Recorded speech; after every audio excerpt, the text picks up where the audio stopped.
नमस्कार मंडळी, मयुरीज किचनमध्ये तुम्हा सर्वांचं खूप खूप स्वागत आहे। आज मी अळूवडी जी बनवली आहे ती बनवली कुळदाच्या पिठापासून। तर कशी बनवायची, त्यासाठी काय करायचं, मी 1 कप इथे कुळदाचं पीठ घेतलेलं आहे।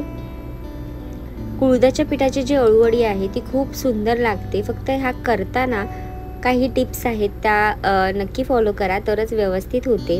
मी 1 चमचाभर इथे लाल तिखट घातले, अर्धा चमचाभर हळद, त्यानंतर 1 चमचा गरम मसाला घातलाय, आले लसणाची पेस्ट घातली आहे 1 टेबलस्पून आणि त्यानंतर इथे मी चिंचेचं पाणी करून घेतले। चिंचेचा कोळ आहे, चिंच भिजत ठेवले ती ह्यामध्ये घालणार आहे। तुम्हाला जर ह्याच्यामध्ये गूळ घालायचा असेल तर तुम्ही घालू शकता, मी इथे घातलेला नाहीये, किंवा साखरेचा वापर केला तरी सुद्धा चालेल, पण मी इथे गूळ किंवा साखर हे दोन्हीही स्किप केलेत कारण का मला कुळदाची अळूवडी बनवायची आहे, त्याच्यामुळे मी हे घालत नाहीये। त्यानंतर चवीनुसार मीठ घालायचं आणि आता हे सर्व मी आधी व्यवस्थित मिक्स करून घेते, म्हणजे पिठाचे ना गोळे होणार नाहीत म्हणून। आणि त्यानंतर काय करायचं, थोडं थोडं करत ह्याच्यामध्ये पाणी ॲड करायचं। लगेच एकसाथ ह्याच्यामध्ये खूप पाणी ॲड करायचं नाही, नाहीतर मग बॅटर जे आहे ते पातळ बनेल आणि आपण जेव्हा अळूवडीला लावू तेव्हा मग ते पानांपासून सेपरेट होईल, बाहेर पडेल। त्याच्यामुळे ना कुळदाची अळूवडी बनवताना ना जे बॅटर आहे ते घट्टसरच ठेवायचं, म्हणजे आपल्याला लावता येईल पानाला इतपतच त्याचं टेक्स्चर ठेवायचं, फार पातळ होऊ द्यायचं नाही, घट्टसरच आपल्याला पीठ तयार करून घ्यायचं आहे। तर आता मी थोडं थोडं करत इथे पाणी घालते आणि अळूवडी बनवण्यासाठीचं जे बॅटर आहे ते इथे मी तयार करते। जर तुम्ही मयुरीज किचनला अजूनपर्यंत सबस्क्राईब केलेलं नसेल तर लगेच जा सबस्क्राईब करा आणि बेल आयकॉनवर क्लिक करायला विसरू नका, म्हणजे जेव्हा केव्हा मी माझी नवीन रेसिपी अपलोड करेल तेव्हा तुम्हाला त्याचं नोटिफिकेशन मिळेल। आता तुम्ही पाहू शकता मी एकत्र पाणी अजिबात घातलं नाहीये, थोडं थोडं करत इथे मी पाणी घातले, कारण का कुळदाची अळूवडी जी आहे ती फ्राय करताना खूप प्रॉब्लेम्स होतात किंवा ती तुटली जाते। त्याच्यामुळे काय करायचं आहे, हळूवारपणे पाणी घालायचं, थोडं थोडं करत घालायचं आणि एकसारखं असं पीठ बनवून घ्यायचं आहे। गोळे वगैरे त्याचे तयार झाले नाही पाहिजे, त्याच्यामुळे छान लम्स न राहता आपल्याला हे जे बॅटर आहे ते बनवून घ्यायचं आहे। तर आता काय करायचं, मी इथे अळूची जी पानं आहेत त्याचे आधी वरचे जे देठ आहेत त्याच्यावरचा दोर काढून घेणार आहे, म्हणजे ना आपल्याला घशाला खवखवणार नाही। ही अळूवडीचीच पानं आहेत, भाजीचं अळू वेगळं असतं आणि अळूवडीचं अळू वेगळं असतं, तर हे अळूवडीचं अळू आहे। पण त्याच्यावरचे जे दोर आहेत ते मी काढून घेते सुरीच्या मदतीने, किंवा हाताने सुद्धा निघतात, पण सुरीने व्यवस्थित निघले जातात, त्याच्यामुळे मी काढून घेते आधी दोर आणि मग अळूची जी पानं आहेत ती स्वच्छ धुवून घ्यायची। म्हणजे जर खाज वगैरे असेल, फार ह्यांना खाज पण नसते, पण असेल तर मग ती निघून जाते, त्याच्यामुळे दोर काढायचे आणि स्वच्छ धुवून घ्यायचे। त्यानंतर आता मी काय करणार आहे, जे सर्वात मोठं पान आहे ते खालती लावते आणि जसं आपण नॉर्मल अळूवडी बनवतो त्याच पद्धतीने इथे मी बॅटर लावून घेते। तर आता इथे तुम्ही पाहू शकता जे बॅटर आहे ते कसं घट्टसरच आहे। जर पातळ असेल तर मग लावल्याच्या नंतर पान जे आहे ते व्यवस्थित बंद होणार नाही, आपला रोल बनून तयार होणार नाही, त्याच्यामुळे आपल्याला घट्टसरच बॅटर लावायचे, व्यवस्थित स्प्रेड करून घ्यायचे संपूर्ण पानावरती आणि मग लावून झाल्याच्या नंतर मी पुन्हा दुसरं एक पान घेणार आहे आणि ते सुद्धा ह्याच्यावरती ठेवून घेणार आहे आणि अशाच पद्धतीने बॅटर जे आहे ते लावून घेणार आहे। आणि असं सेम करत करत मी इथे 4 ते 5 पानं वापरणार आहे आणि छान रोल तयार करणार आहे। तुम्ही 2, 3, 4 तुम्हाला जेवढं शक्य होईल तेवढी पानांचा तुम्ही रोल तयार करून घेऊ शकता। तर आता मी रोल बनवून घेते।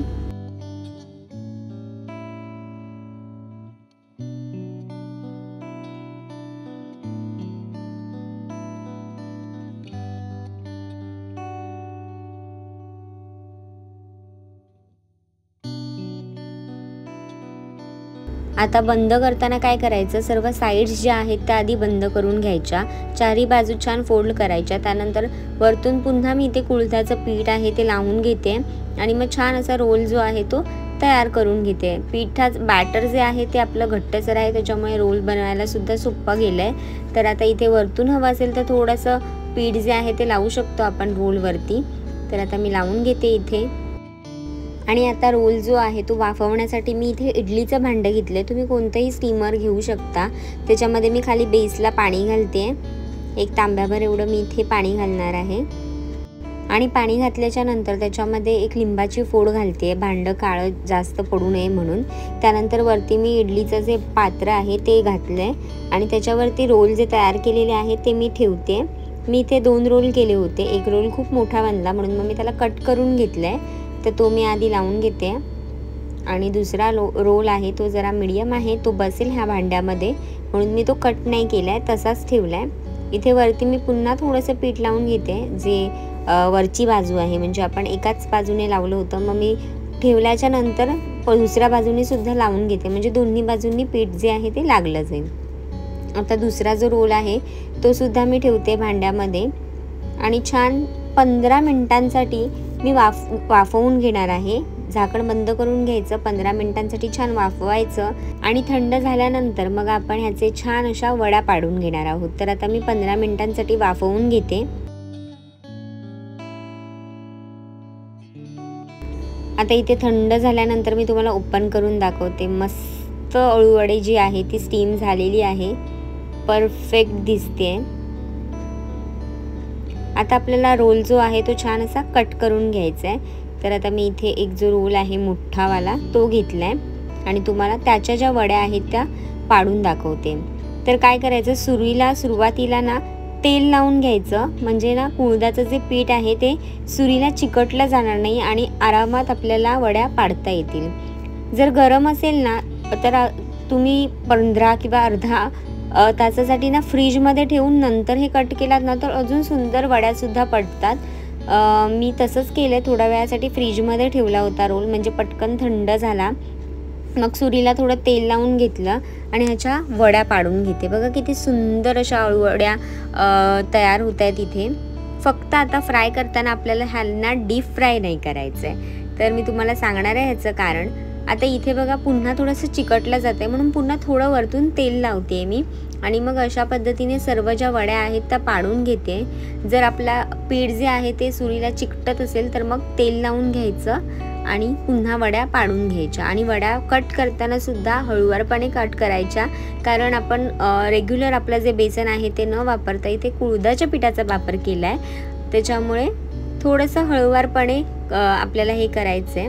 वड्या इथे पाडून झाल्याच्या नंतर काय करायचं, पॅनवरती तेल घालायचं. नॉनस्टिक असेल तर अगदीच उत्तम, नसेल तर मग तेल घालायचं. मीडियम फ्लेमवरती आपल्याला छान ह्या वड्या ज्या आहेत त्या शॅलो फ्राय करायच्यात. मी सांगितलं होतं डीप फ्राय नाही करायचं, त्याचं कारण असे की अळूवडी जी आहे त्याच्यामध्ये आपण कुळदाच्या पिठाचा वापर केला आहे आणि कुळदाच्या पिठाची जी अळूवडी किंवा कोणतेही भजी किंवा आपण तेलात डीप फ्राय करू ना तर ते सुटले जातात. अळूवडी जी आहे ती पूर्ण सुटेल तेलामध्ये, कुस्कर होतो पूर्ण अळूवडीचा. म्हणून कुळदाची अळूवडी जर करत असाल तर डीप फ्राय न करता तेलावरती असं फ्राय करायचं, शॅलो फ्राय करायचं.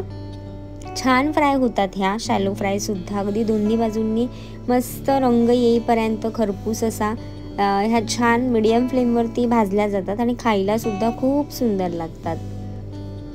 तर आता मी इथे घातलं, गॅसचा फ्लेम मीडियम केला आहे. सुरुवातीला तेल व्यवस्थित गरम करून घेतलं होतं आणि अळूवडी लावली आहे मी आता इथे आणि 5 मिनिटांसाठी छान यांना खरपूस होईपर्यंत भाजू देणार आहे.